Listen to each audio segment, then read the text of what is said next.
উদিয়া লিন্নাসি লাল্লাযী বিবাক্কাতা মুবারাকা ওয়া হুদাল লিল আলামিন। আল্লাহ তাবারক ওয়া তাআলা বলছেন, নিশ্চয়ই পৃথিবীর মাটিতে এক নম্বর ঘর আমার ঘর। এই ঘরটা আমি বানালাম মক্কা মুকাররমায়। ইন্না আউওয়ালা বাইতিন উদিয়া লিন্নাসি বিবাক্কাতা মুবারাকা ওয়া হুদাল লিল আলামিন। আমার পৃথিবীতে এক নম্বর ঘর আমি বানালাম মানুষের জন্য। ঘরটা আমার কিন্তু মানুষের জন্য, ঘরটা আমার কিন্তু মানুষের জন্য বানালাম। যেহেতু এখান থেকে সারা পৃথিবীতে হেদায়েতের তরঙ্গ পৌঁছাবে, এখান থেকে সারা পৃথিবীর মাটিতে হেদায়েতকে পৌঁছানোর জন্যে আমি আমার ঘর মসজিদ, আমার ঘর বাইতুল্লাহ অর্থাৎ কাবাকে পৃথিবীর মাটিতে প্রথম বানালাম। জি ভাই, তো এটা কখন বানিয়েছে, তারিখ কি, এর ডেট কি ছিল? হযরত আদম আলাইহিস সালামকে যেদিন আল্লাহ বানান নিজের হাতে, জান্নাতের ভিতরে রব্বুল আলামিন জান্নাতুল ফিরদাউসের ভিতরে হযরত আদমকে বানান নিজের হাতে। আর ওই দিনই বাইতুল্লাহকে কাবাকে বানান মক্কা মুকাররমায়। মানুষ ছিল না, কে বানিয়েছে? আল্লাহ তার রহমতের ফেরেশতা দিয়ে বাইতুল্লাহর তামির দিয়েছেন।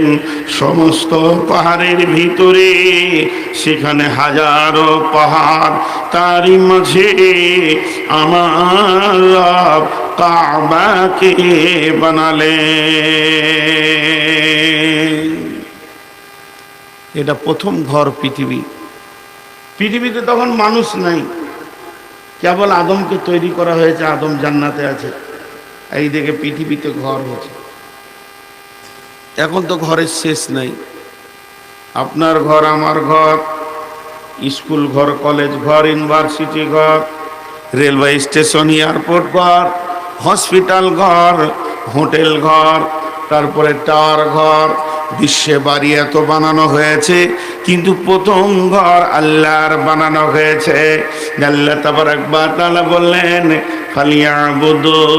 ফালিয়াবুদু রব্ব হাযাল বাইত, ফালিয়াবুদু রব্ব হাযাল বাইত আল্লাযী আত'আমাহুম মিন জু'ইন ওয়া আমানাহুম মিন খাউফ। আপনাদের কোন থানা এটা? কোটালপুকুর থানা। ঠিক করে একটা কথা বলবো, আল্লাহ তার ঘর বানিয়েছেন কাবা শরীফ, পবিত্র কিবলা যেটা মক্কা মুকাররমায় আছে। তো আল্লাহর ঘরে কি আল্লাহ থাকেন? খাট আছে, বিছানা আছে, ড্রেসিং টেবিল আছে, ওই ঘরটার ভিতর, ঘরটা তো আল্লাহ। আমার ঘরে ঢুকেন কত আসবাব, আপনার ঘরে কত আসবাব, আর কারো ঘরে কত আসবাব। তাহলে আল্লাহর ঘরে কি আল্লাহর কোনো আসবাবের প্রয়োজন নাই? আল্লাহ সব থেকে মুক্ত, আল্লাহুস সামাদ। আল্লাহ কারো তোয়াক্কা করেন না, আল্লাহ এগুলো থেকে মুক্ত, আল্লাহর কোনো প্রয়োজনই নেই। তাহলে ওটা বানিয়েছেন কেন? উজিয়া লিন্নাস, ওটা মানুষের জন্য বানিয়েছেন। এটা কোটালপুকুর থানা। আপনাকে যদি বলা হয় এটা কোন থানা, আপনি বলবেন কোটালপুকুর থানা। আচ্ছা বলেন, এই জায়গাটা কোটালপুকুর কি না? এই জায়গাটা তো কোটালপুকুর, এই পাশের জমিটাও তো কোটালপুকুর, এই রাস্তাটাও তো কোটালপুকুর, সবই কোটালপুকুর থানার মধ্যে। যখন তো এখানটা কোটালপুকুর, এখন আপনার কোনো সমস্যা হয়েছে, পুলিশকে দরকার, তাই কোটালপুকুরে বলবেন? এখানে চিল্লাবেন যে স্যার আসছেন, আমার বাড়িতে অসুবিধা। লোক বলবে চিল্লাইছিস কেন? বলে এটা তো কোটালপুকুর থানা। থানাতে বলছি, জি না, এর একটা জায়গা আছে, যদিও কোটালপুকুরের সীমানা আছে, একটা অফিস আছে, সেই অফিসের দরজায় গিয়ে আপনি অভিযোগ করবেন, সেখানে পুলিশ আছে, তারা আপনার অভিযোগ শুনবে। তেমনি আল্লাহ রব্বুল আলামিন সারা বিশ্বের মালিক, যেখান থেকে আল্লাহকে ডাকবেন ডাকা হবে। তারপরও আল্লাহর ঘরগুলি পৃথিবীতে রয়েছে, সেখানে সাজদা করে সলাতের মাধ্যম দিয়ে আল্লাহর কাছে মাল চাইতে হবে। ইস্তাঈনু বিসসবরি ওয়াস সালাহ।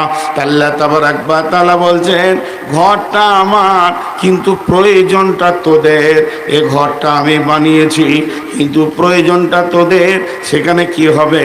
বিশ্ব জগতে হেদায়েতের তরঙ্গ, হেদায়েতের লেহেড়া, হেদায়েতের ধাপ, হেদায়েতের ঝাঁপ, সমস্ত কিছু পৃথিবীর কোণে কোণে কোণে কোণে পৌঁছাবে। হুদাল লিল আলামিন। তাই আল্লাহ তাবারাক ওয়া তাআলা সেই বাইতুল্লাহকে কেন্দ্র করে আয়াত নাজিল করেছেন। এই আয়াতটা পৃথিবীর সমস্ত মসজিদকে কেন্দ্র করে বললে অসুবিধা হবে না।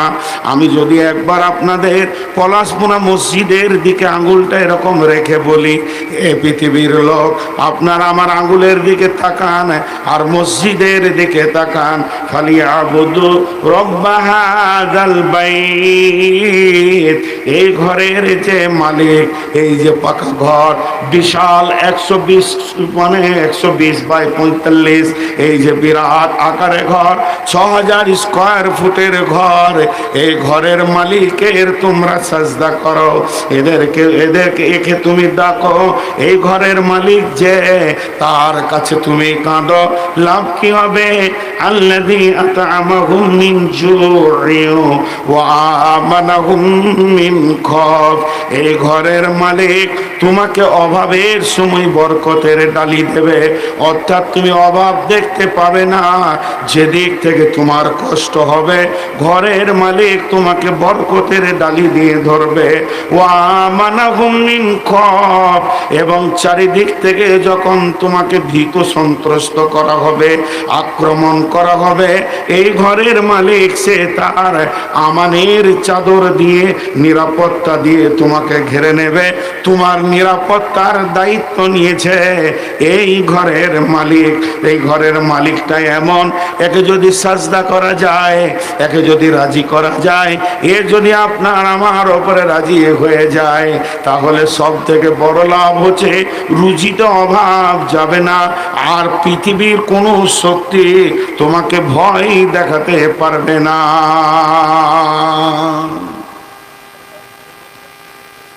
এই ঘরের মালিকের কত মূল্য! জি, রামকে হিন্দুরা জায়গা দিতে পারলে না। রামের কলজে জ্বলছিল এতদিন, শেষকালে মসজিদে ঢুকিয়ে যান, ঠান্ডা হলো। তো রাম ঢুকে যাবে, শিব ঢুকবে বলছে। এই করতে করতে দেবতাটি ঢুকে যাবে। তা আমি বলছি, মুদি তুই ঢুক আগে উঁচু করে,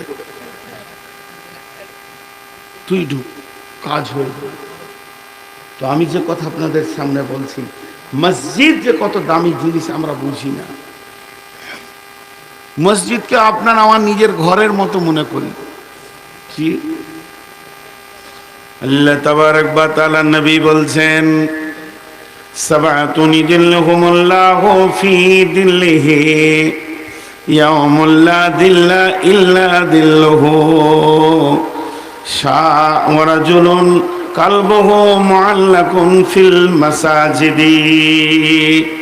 বিশ্বনবী বলছেন, যেদিন কিয়ামত হবে, কঠিন কিয়ামতের দিনে কোনো ছায়া থাকবে না, সেখানে গাছ থাকবে না, ঘাস থাকবে না, ছোট্ট একটা তৃণদানা থাকবে না, কোনো ঘর থাকবে না, অট্টালিকা থাকবে না, জ্বলে যাবে, গরমের তাপে পুড়ে যাবে। কঠিন কিয়ামতের দিন এত ভয়াবহ হবে।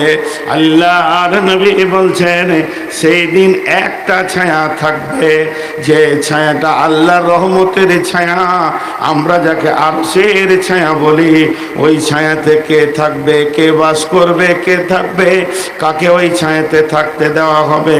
বিশ্বনবী বলছেন 7 শ্রেণীর লোক ওই ছায়াতে জায়গা পাবে।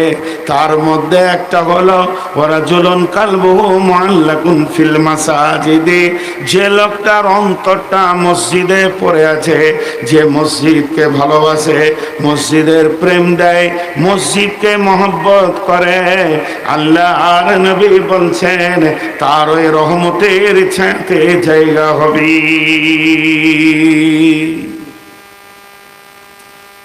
শুধু মসজিদকে ভালোবাসে, অন্য কিছু নয়। মসজিদের ভালোবাসা যার দিলে আছে, সেই লোকটা রহমতের ছায়াতে বাস করবে। আজ আমাদের মসজিদের ভালোবাসা আছে, মসজিদে পৃথিবীর যা কিছু নেবেন মসজিদে আছে, সব পাবেন। জি, আসেন মসজিদে। এই ধরেন আপনাদের এই চায়ের দোকানে মোড়ে রোডের ওপরে 20টা লোক টেবিলে বসে গল্প করছে। দেশের অবস্থা খুব খারাপ, মুসলমানদের অবস্থা খুব খারাপ, অযোধ্যায় জুলুম, কাশ্মীরে জুলুম, গুজরাটে জুলুম, এদিকে আসামে জুলুম। এই জুলুম থেকে বাঁচতে গেলে কি করতে হয় বল দেখি? কেউ বলছে কংগ্রেসকে আনতে হবে গদিতে, কেউ বলছে তৃণমূলকে আনতে হবে ভারতবর্ষের গদিতে। বড় বড় মাথা, বড় মোটা মোটা মাথা, মোটা মোটা চিন্তা করছে চায়ের দোকানে বসে। এই চায়ের দোকানটা হলো পৃথিবীর সব থেকে বড় সংসদ, পার্লামেন্ট। 1 কাপ করে চা নিয়েছে, মাথায় কিছু হুঁশ নেই, এইসব আলোচনা চলছে। আর ঠিক এমন সময় মসজিদ থেকে খবর আসছে, হাইয়া আলাস সালাহ, হাইয়া আলাল ফালাহ।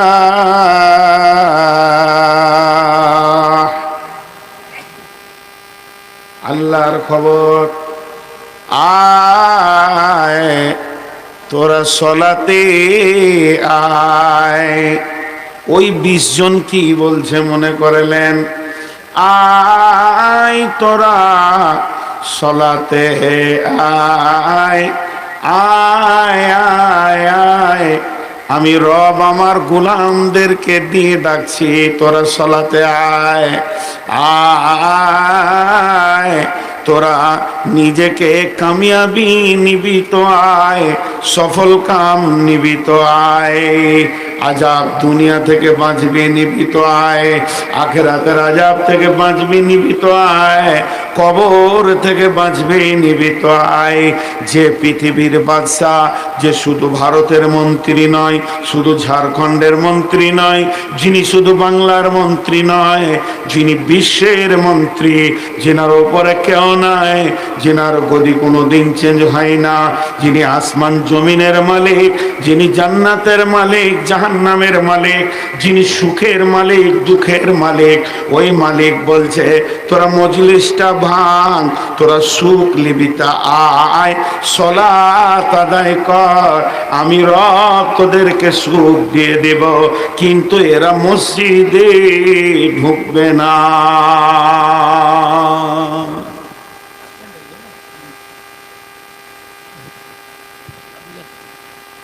এরা মসজিদে ঢুকবে না, নিয়তি করে নিয়েছে মসজিদ যাব না। খালি ভাবেন, মসজিদের পাশে একজনের বাড়ি ছিল, বুঝছেন, তোর গরুটা দড়ি ছিঁড়ে মসজিদে ঢুকে দিত। গরু বড় বড় বড় সিংওয়ালা গরু, দড়িকে টেনে ছিঁড়ে মসজিদে ঢুকে দিত। ইমাম সাহেব ভয়ে তখন চিল্লাইতে লেগেছে, কার গরু রে? জীবনে চলে আসে, আমাকে সে চলে যাবে, তার দেখা হবে না, আর দেখা হবে না, হরিহারার দিন দেখা হবে। আমি দেড়টায় ছেড়ে দিব। প্রচণ্ড জ্বর ছিল সকালে, আপনারা একে নিয়েছে না, অতক্ষণ পারবো না, বলেন জ্বর ছিল, প্রচণ্ড জ্বর, পারবো না, জ্বর ছিল বলছি তো, আমার কথাটা শুনে। আমরা আব্দুল সবুর সাহেবকে দেড়টায় পৌঁছিয়ে দেবো। জ্বর অবস্থায় এসেছে। ইসলাম চাচা, চাচাই ইসলাম। সুবহানাল্লাহ। তোর গরুটা মসজিদ ঢুকে গিয়েছে, তো চিল্লাইছে। তখন গরুওয়ালা বলছে, মৌলভী সাহেব আপনাকে হুঁশ আছে? বলে কেন? বলে আপনার মাথাটা তো হুঁশ আছে। গরু, ওর কোনো বুদ্ধি নাই বলি মসজিদ ঢুকেছে, আমি কোনোদিন ঢুকি? বলছে ফেরু কত সুন্দর করে, আমি কোনোদিন মসজিদ ঢুকি? গরু বলে ঢুকে গেছে। মৌলভী সাহেব বলছে, মাথা কোথা ঢুকবো রে, তোর থেকে তো গরুই ভালো, তাও আল্লাহর ঘরে এসেছে, তুই এলি না। এদের যে আযাব আসমান থেকে কি এমনি আসছে? এবার যাই বললাম এতক্ষণ আপনাদের সামনে, আমি এতক্ষণ যাই বললাম তার সার অংশ হচ্ছে মসজিদ ভালো জায়গা, মসজিদ ওয়ালা, মসজিদের মালিক যদি রাজি থাকে তাহলে ইনশাআল্লাহ এ জাতিকে কেউ রুখতে পারবে না, এ জাতিকে কেউ ঠেকাতে পারবে না। এটা বক্তব্য। এখন একটা প্রশ্ন আপনাদের কাছে ঢুকে যাবে অটোমেটিক। মসজিদ ভালো জায়গা, মসজিদের মতো খারাপ জায়গা নাই, কিন্তু আল্লাহর রাসূলকে ওই মসজিদ থেকে রুখে দেওয়া হলো। সূরা তওবায় আল্লাহ তাবারাক ওয়া তাআলা বলছেন, লা তাকুম ফীহি আবাদা লা উসসিসা আলা তাকওয়া মিন আউয়ালি ইয়াউমিন। আল্লাহ তাবারাক ওয়া তাআলা জিবরাইল আমিনকে বললেন, যাও জিবরাইল, আমার নবী মুহাম্মদ সাল্লাল্লাহু আলাইহি সাল্লামকে তুমি মসজিদ ঢোকা থেকে রুখে দাও, ওকে আটকে দাও, যেন আমার নবী মসজিদে না ঢুকে। মসজিদ এমন একটা জায়গা, ওখানে নবীজি পা দেবেন এটা মেনে নিতে পারছেন না আল্লাহ, তাই আমার আল্লাহ তার রাসূলকে মসজিদ থেকে রুখে দিলেন। কথাটা বুঝেছেন? আমি কথাটা বললাম, আমি বুঝতে পারছি, আপনারা বুঝতে পারেননি। 1 মিনিট মন দিয়ে শুনেন। এতক্ষণ আমি যাই বক্তব্য রাখলাম তার মানে হচ্ছে মসজিদ ভালো, আর মসজিদওয়ালা যদি রাজি হয়ে যায় আল্লাহ, তো তার জিন্দেগিতে সুখ আর সুখ, তাকে কেউ কিছু করতে পারবে না। এবার কিন্তু কথাটা নেগেটিভ হচ্ছে। নেগেটিভ বলতে কি, যে ওই মসজিদ এত ভালো, আল্লাহ রসুল মসজিদে নামাজ পড়তে যাচ্ছেন আর জিবরাইল আমিন এসে এরকম করে সামনে দাঁড়িয়ে বলছে, না আপনি মসজিদে পা দেবেন না। মসজিদের মতো খারাপ জায়গা কিছু নেই। এবার বলেন প্রশ্নটা কোথা আসলো? আপনাদের ভিতরে একটা প্রশ্ন আসা দরকার, যে স্বয়ং রসুলকে মসজিদে পা দিতে মানা করছে। আল্লাহ কি বলছেন? হে জিবরাইল, তুমি আমার নবীকে গিয়ে বলো, লা তাকুম ফীহি আবাদা লা উসসিসা আলা তাকওয়া মিন আউয়ালি ইয়াউমিন। হে নবী, আপনি মসজিদে পা দেবেন না, আল্লাহ পছন্দ করছেন না, কারণ এটা প্রথম দিনের ভিতে তাকওয়ার উপরে ছিল না, ভেজাল ছিল। অতএব এই মসজিদে আপনার মতো নবী পা দেবেন, এটা আল্লাহ মানছেন না। কেমন কথা? রসুলকে মসজিদ থেকে রুখে দেওয়া হলো, জি, এর পেছনে ঘটনা আছে। বিশ্বনবী যখন মক্কা থেকে মদিনা চলে গেলেন, মদিনার মুনাফিকেরা রসুলের বিরুদ্ধে সোচ্চার হয়ে গেল। কি করে রসুলকে কষ্ট দেওয়া যায়, কি করে রসুলের পেছনে লাগা যায়, কি করে রসুলের জানকে জ্বালিয়ে দেওয়া যায়। এই রকম যখন তারা সোচ্চার হয়ে গেল, তখন তারা আপোষের মধ্যে রসুলকে মারার একটা প্ল্যানের ছক আঁটতে লাগলো। এই ছকের মধ্যে এটাও ছিল যে আমরা মসজিদে নববীতে যদি 5 ওয়াক্তের নামাজ পড়ি আর রসুলের বিরুদ্ধে যদি কোনো কাজ করি, তো আল্লাহর নবী বুঝে নেবেন এই লোকগুলি আমার বিরুদ্ধে কাজ চালাচ্ছে। অতএব একটা কাজ করো, মদিনাতে আমরা একটা মসজিদ তৈরি করে নিই, যে মসজিদটা মসজিদে নববী থেকে দূরে হবে। ওরা মসজিদটা বানিয়ে নিল, যে বলছে এই মসজিদ থেকে আমরা প্ল্যান করব, আর এই মসজিদে নবী মোহাম্মদের যারা দুশ্মন আছে মক্কার, তাদেরকে এনে এখানে রাখবো, আর এখান থেকে তারা জোট বেঁধে নবী মোহাম্মদকে মেরে দেবে। তাহলে আমাদের দিন দুনিয়া যেমন ছিল আবার ফিরে চলে আসবে।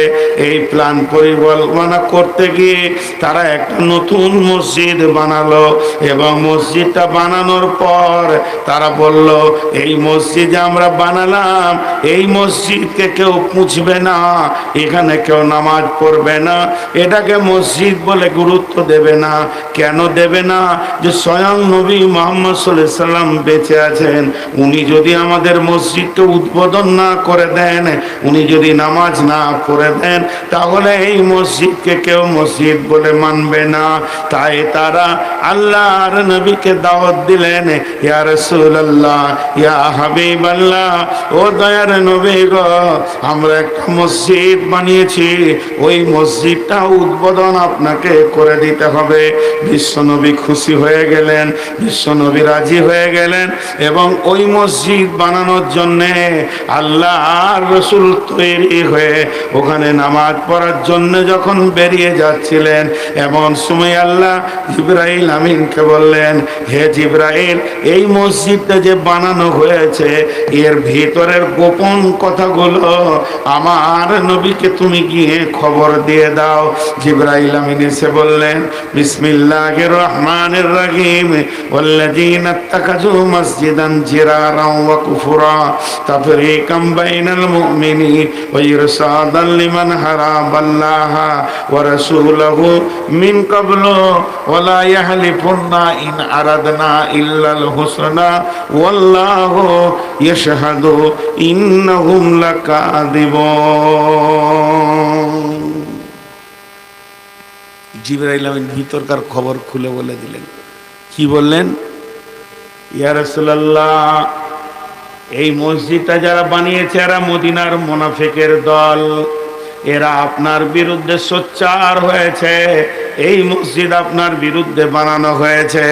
শুধু তাই নয়, তারা জিদের বসুবতে বলে বানিয়েছে, তারা কুফরির তাড়নাতে এটাকে বানিয়েছে, তারা ইমানের সঙ্গে বানায়নি, তারা এখানে শত্রু রেখে আপনাকে আল্লাহ আপনাকে মারবে।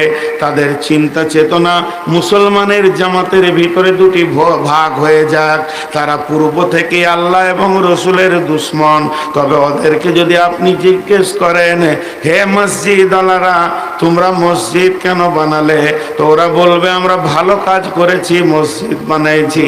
কিন্তু স্বয়ং আল্লাহ শিখে মানে আল্লাহ সাক্ষী দিচ্ছেন, ওয়াল্লাহু ইয়াশহাদু ইন্নাহুম লাকাযিবুন, এরা হলো মিথ্যুক, এরা হলো মিথ্যুক, এরা হলো মিথ্যুক, এদের মতো মিথ্যা কেউ বলে না। আল্লাহর রাসূলকে আল্লাহ বলছেন, লা তাকুম ফীহি আবাদা, হে নবী, ওই ঝগড়াওয়ালা মসজিদে তুমি পা দিও না। আলা উসসিসা যেটাতে প্রথম দিনে ঝগড়া হয়েছে, ওখানে খবরদার তুমি ওই মসজিদে পা দেবে না। হলো, আল্লাহ রসুলকে রুখে দেওয়া হলো, মসজিদ থেকে রুখে দেওয়া হলো। কেন? তাদের চিন্তাধারা আলাদা ছিল। ঝগড়া করে নিলাম, মসজিদ বানিয়ে নিলাম, প্রতিদিন ঝগড়া হবে, প্রতিদিন নতুন নতুন মসজিদ বানিয়ে যাও। আল্লাহ এটা পছন্দ করেন। কিন্তু আমার আল্লাহ বলছেন, বিসমিল্লাহির রহমানির রহিম, ইন্নামা ইয়ামুরু মাসাজিদাল্লাহি মান আমানা বিল্লাহি ওয়াল ইয়াউমিল আখিরি ওয়া আকামাস সালাতা ওয়া আতাজ যাকাতা ওয়া লাম ইয়াখশা ইল্লাল্লাহ ফাআসা উলাইকা আইয়াকুনু মিনাল মুহতাদিন।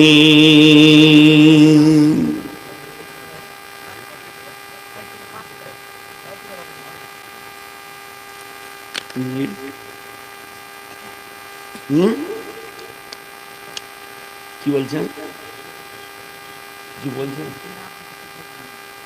আপনার বাড়ি? মাশাআল্লাহ। মসজিদ এমন একটা জিনিস, আচ্ছা মসজিদ ভাঙলে নাকি না বানালে নাকি?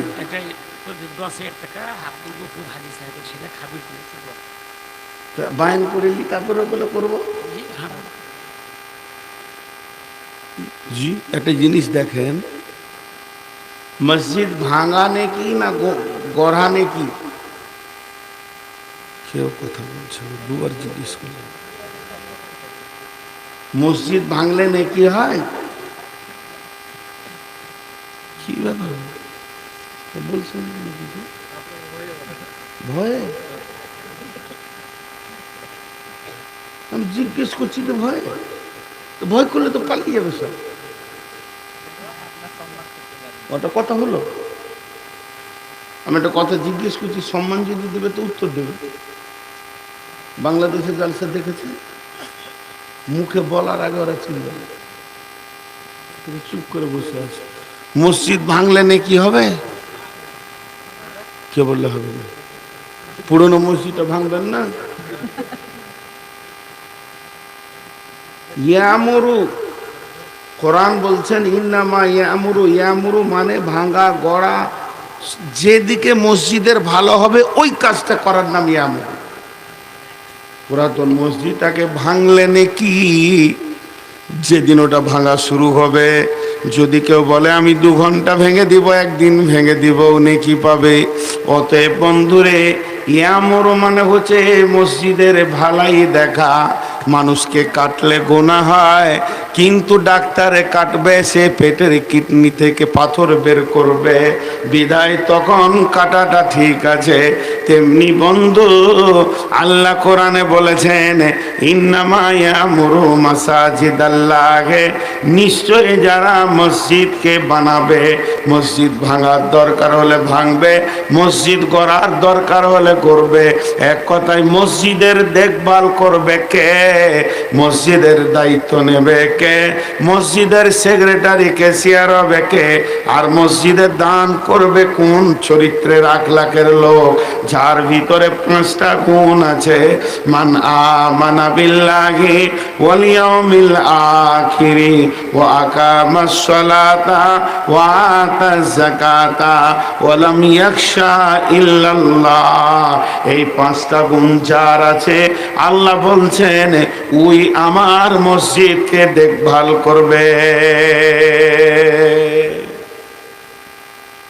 মসজিদ না মসজিদ, মসজিদ না মসজিদ বলে দিলে হবে না, দেখভাল করবে ওই যার ভিতরে 5টা গুণ আছে। এবার মিলিয়ে এলেন, কই টাকাটা কোথায় রাখলেন? টাকাটা দিয়ে দিলাম, আজাদ 20,000 টাকা নগদ দিলে একটু দোয়া করে দিতে পারবে না? আব্দুল খাবির 10,000 টাকা বাকি বাপ ইন্তেকাল করে দিচ্ছে। আজাদ 20,000, আব্দুল খাবির 10,000 ওর মৃত্যু বাপের জন্য, আর আজাদ 20,000 নগদ। জি, আর একটা আব্বাসের স্ত্রী দিয়েছে 500 টাকা, মনে আছে। দোয়াই 3টে আমি করছি 1 মিনিটের মধ্যে। এই যে দানটা করলো, আপনারা আমার দিকে খেয়াল করবেন তো বুঝতে পারবেন। আমি একটা জিনিস বোঝাতে চাইছি আপনাদেরকে, সেটা হলো এই যে টাকা। এই টাকাটা যখন টেবিলে দিতে আসছে, আল্লাহকে 5টা কথা বলছে, আল্লাহকে 5টা কথা বলছে। জি, এই আল্লাহ আমিন আলহামদুলিল্লাহ রাব্বিল আলামিন ওয়া আকিবাতুল মুত্তাকিন ওয়া সলাতু ওয়াসসালামু আলা খায়রি খালকিহি মুহাম্মাদু ওয়া আলিহি ওয়া সাহবিহি আজমাইন। এই আল্লাহ 20,000 10,000 500 যারা দান করেছে মাবুদ দানটাকে কবুল করে নাও। যে নিয়তে দান করছে নিয়তকে তুমি পুরা করে দাও। মা বাবার যদি কোনো কষ্ট হয়ে থাকে মাবুদ তোমার কবরের ভিতরে আল্লাহ তাকে তুমি মুক্তি দান করো রব্বুল আলামিন। দুনিয়ার বুকে যারা রয়েছে তাদের রুজি রোজগারে বরকত দাও, হায়াতে তাইয়্যিবা দাও আল্লাহ। তুমি কালেমা নসিব করিও। এ আল্লাহ তোমার কাছে দোয়া করছি কঠিন কিয়ামতের দিনে মা বাপ ভাই বোন আত্মীয় স্বজনকে নিয়ে তুমি রসুলের হাতে পানি পান করার তৌফিক দিও এবং রহমতের ছায়াতে তুমি জায়গা দিও। আল্লাহ তাদেরকে তুমি ক্ষমা করিও। আমিন আল্লাহুম্মা আমিন। এখন যে কথাটা আমি বুঝাতে চাইছি, আপনারা যদি আমার সঙ্গে কথা না বলেন তাহলে বোঝানো খুব মুশকিল হবে, কারণ আমি খুব দর্শন কথা বেশি বলি, আপনারা জানেন। অতএব আপনারা একবার সকলে মুখ খুলেন। এই যে টাকাটা যে দিতে আসছে আল্লাহকে 5টা কথা বলছেন। কি বলছেন? মান আমানা বিল্লাহি ওয়াল ইয়াউমিল আখিরি ওয়া আকামাস সালাতা ওয়া আতাজ যাকাতা ওয়া লাম ইয়াখশা ইল্লাল্লাহ। হে দাতা, তুমি যে আমার ঘরে টাকা দিতে এসেছো, তুমি আল্লাহর উপরে ঈমান আছে না নাই তুমি বলো। যদি তোমার ঈমান থাকে তাহলে টাকা দাও, আর যদি তুমি বেঈমান হও আমার ঘরে তুমি টাকা দিও না। মসজিদ বানাতে গেলে যে লোকটা টাকা দেবে, পয়সা দেবে, ধান দেবে, চাল দেবে, সিমেন্ট দেবে, পাথর দেবে, বালু দেবে, রড দেবে, যা কিছুই দেখ না কেন কেউ আবার শ্রম দেবে। আল্লাহ তাবারাক ওয়া তাআলা বলছেন প্রথম নম্বরে তোমার গুণ হতে হবে আল্লাহর উপরে ঈমান থাকতে হবে। ওয়া মান আমানা বিল্লাহি, 2 নম্বর গুণ ওয়াল ইয়াউমিল আখিরি, এবং কিয়ামতের দিনের উপরে বিশ্বাস থাকতে হবে। 2 নম্বর গুণ তোমার কিয়ামতের দিনের উপরে বিশ্বাস থাকতে হবে। 3 নম্বর ওয়াকামাস সালাতা, তোমাকে নামাজি হতে হবে। 4 নম্বরে তোমার যদি মাল থাকে ওয়া আতাজ যাকাতা, তোমাদেরকে যাকাত দিতে হবে। 5 নম্বরে ওয়ালাম ইয়াখশা ইল্লাল্লাহ, আল্লাহ ছাড়া কাউকে ভয় করা যাবে না। তারপরে তুমি মসজিদের কাজে লাগাও। আল্লাহর উপর ঈমানের কথা কেন বললেন? ছোট ছোট 1 মিনিট করে ব্যাখ্যা করবো, 5টা 1 মিনিট করে, বেশি টাইম নিব না। সেটা আল্লাহর উপরে ঈমানের কথা কেন বললেন সেটা শুনেলেন। আল্লাহর উপরে ঈমান মানে হচ্ছে আমার বিশ্বাস। ঈমান মানে বিশ্বাস। আমার কাছে 5 লাখ টাকা আছে, আমি এখন হজে চলে যাব, 2-4 মাস আসবো না, আমি ব্যাংকে রাখি না, ব্যাংকে আমার বই নাই, আমার ছেলেপিলেদেরকে দিলে ভাগ করে নেবে, তো আমি চাইছি টাকাটা গাঁয়ের কারো কাছে রেখে যাব, আবার ফিরে এসে নিব। আপনারা আমার প্রশ্নটা বোঝার চেষ্টা করেন। আমি টাকাটা কারো কাছে রেখে যাব, আবার ফিরে এসে নিব, তো আগে লোকটাকে টাকা দিয়ে দিব, যে তারপরে বিশ্বাস করব, না আগে ওর প্রতি বিশ্বাস থাকবে তবেই টাকাটা দিব? আগে বিশ্বাস থাকবে তবেই টাকাটা দিব। তো আল্লাহ তাবারাক ওয়া তাআলা বলছেন আল্লাযীনা ইউমিনুনা বিল গায়বি ওয়া ইউকিমুনাস সালাতা ওয়া মিম্মা রাযাকনাহুম ইউনফিকুন, যাদের বিশ্বাস আল্লাহর উপরে আছে যে আল্লাহ আছি, আল্লাহ আমার টাকা জমা নিচ্ছে, এখানে যে টাকাগুলো দেওয়া হচ্ছে, যাদের বিশ্বাস আছে যে টাকাগুলো আল্লাহর খাতাতে জমা পড়ছে, আল্লাহ জমা নিচ্ছেন, আল্লাহ বলছে তুই দে। আর যার এই বিশ্বাস নাই তুই টাকা দিস না। তুই যদি মনে করিস যে টাকাটা আমি কমিটিকে দিলাম, এই টাকাটা আমি মসজিদ সেক্রেটারিকে দিলাম, এই টাকাটা আমি মসজিদ সভাপতিকে দিলাম, তুই টাকা দিস না। আল্লাহ বলছে দিবি তো আমাকে দে।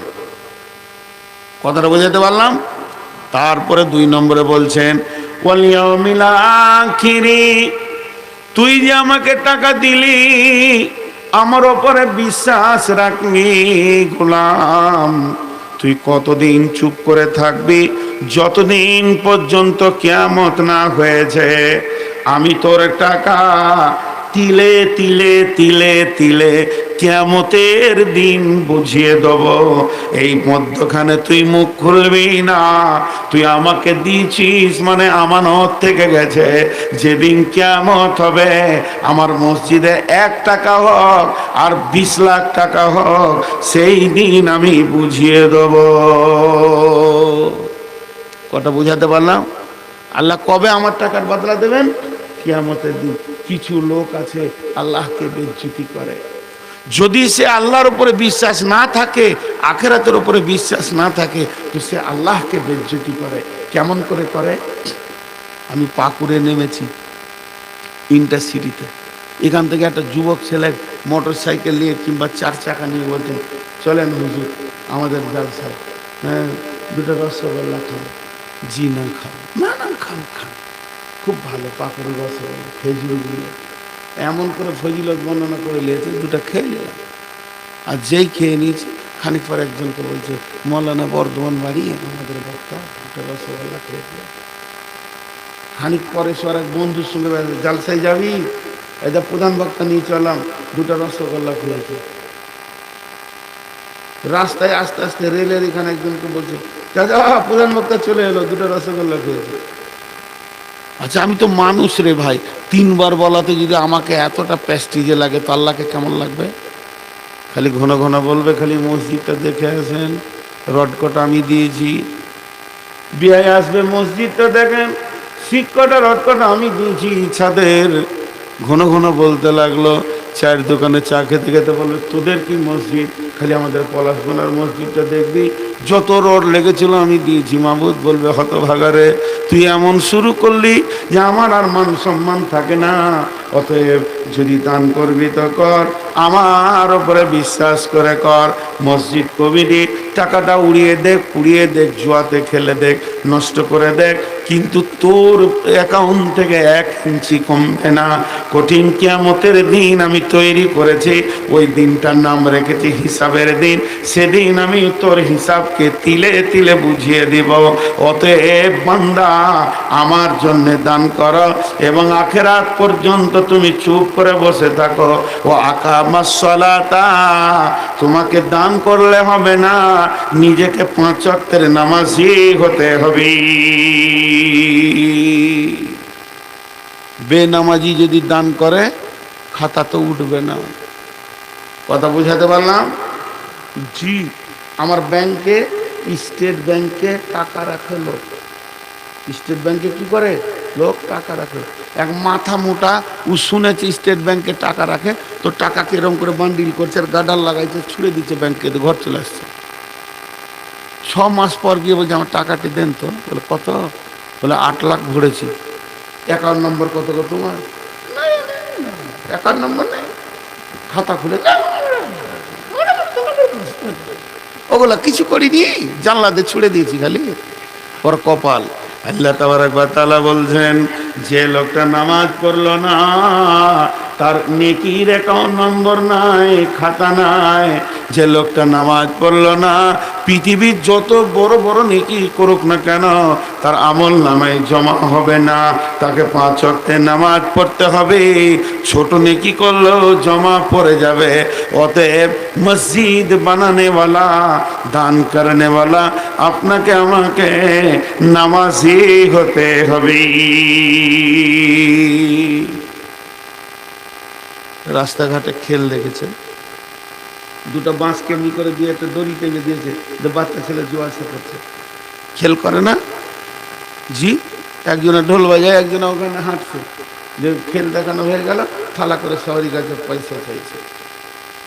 তো ওইটা হলো খেল, পৃথিবীর লোকের কাছে খেল। আর যে ছেলেটা দড়িতে হাঁটছে, ওর জন্য কাজ। কাজ কি কাজ লাগে? তো পেটের দায় করছে। কথা বুঝছেন তো?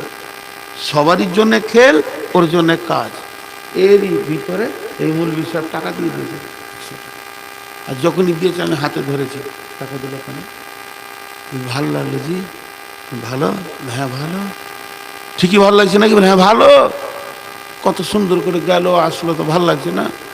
তখন বলছি, তুমি উঠে দড়িতে, ভালো তো, ভালো কাজ তো করতে হয়। তখন পেছন দিকে টান মারছে, ঠ্যাং ভেঙে যাবে, যে উঠবে না। ও লোককে টাকা দিয়ে উঠাবে, তুই উঠ। বুঝেছেন তো? খেল তামাশা টাকা দিয়ে করা যায়, গান বাজনা টাকা দিয়ে করা যায়, কিন্তু নামাজ টাকা দিয়ে করা যায় না। নিজেকে দড়িতে উঠতে হবে, এটা কাজ। তো কিছু লোক আছে মসজিদকে খেল তামাশা মনে করে, টাকা দিয়ে দিলে ঢেড়ি ঢেড়ি মসজিদ বানা, তোর আর ঢোকার নামাজ পড়া, ও খালি বিড়ি খাবে, ঘুরে বেড়াবে, ওর কাজ নাই। আল্লাহ বলছেন, ওয়াকামাস সালাতা, তোমাকে 3 নম্বর শর্ত হচ্ছে নামাজ পড়তে হবে।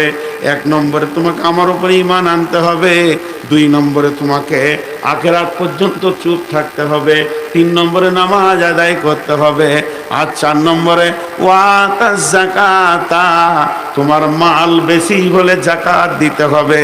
যার মালে যাকাত বের হয় না ওর মালটা নোংরা। মসজিদের গায়ে পবিত্র জিনিস লাগানো যাবে, পায়খানা লাগানো যাবে না, তেমনি বেজাকাত লোকের মাল লাগানো যাবে না। ওয়াতাজ যাকাতা 5 নম্বরে বলছেন ওয়ালাম ইয়াখশা ইল্লাল্লাহ, আল্লাহ ছাড়া কাউকে ভয় করিও না।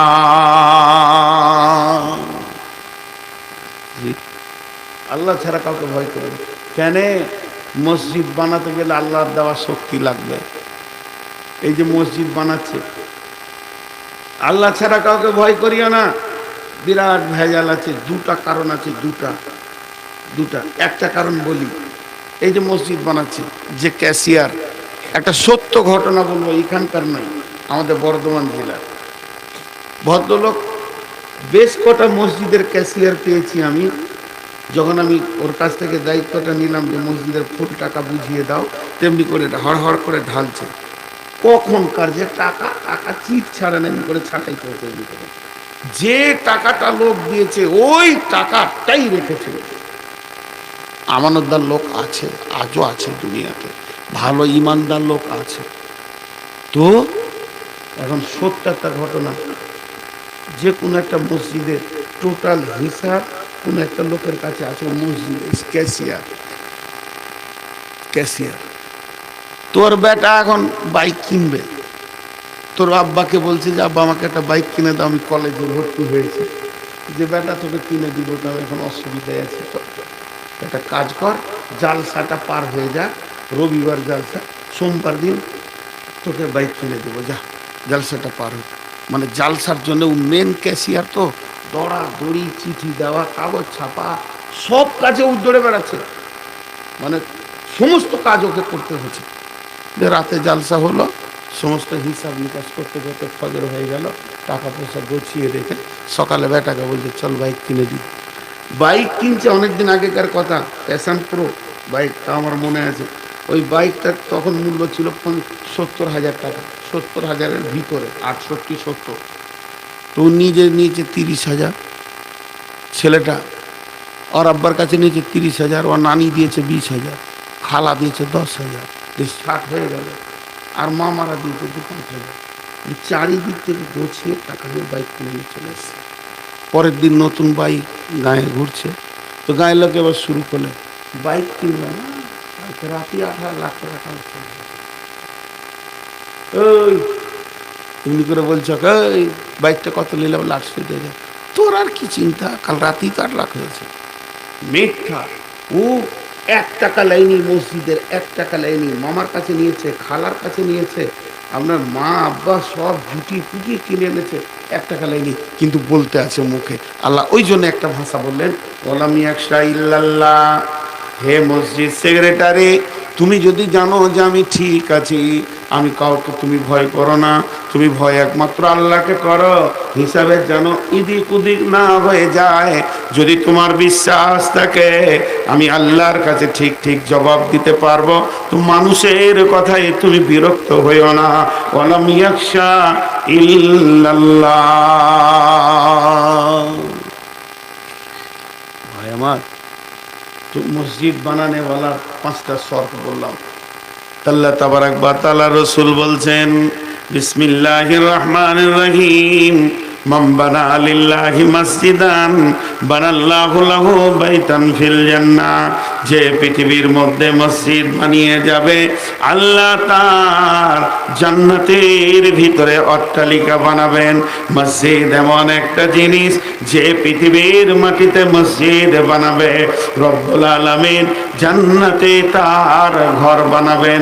এটা বাচ্চাতে জানে, বৃদ্ধতে জানে, নারীতে জানে, পুরুষে জানে, মহিলাতে জানে।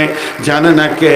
আল্লাহর নবী আফসোস করে বলেছেন, এমন একটা দিন আসবে রে জাহারাতিল আসওয়াত ফিল মাসাজিদে, মসজিদে মানুষ জোরে জোরে জোরে জোরে কথা বলবে, চিল্লিয়ে কথা বলবে, মসজিদে হাল্লা করবে, মসজিদটাকে ক্লাবের মতো আড্ডা বানাবে।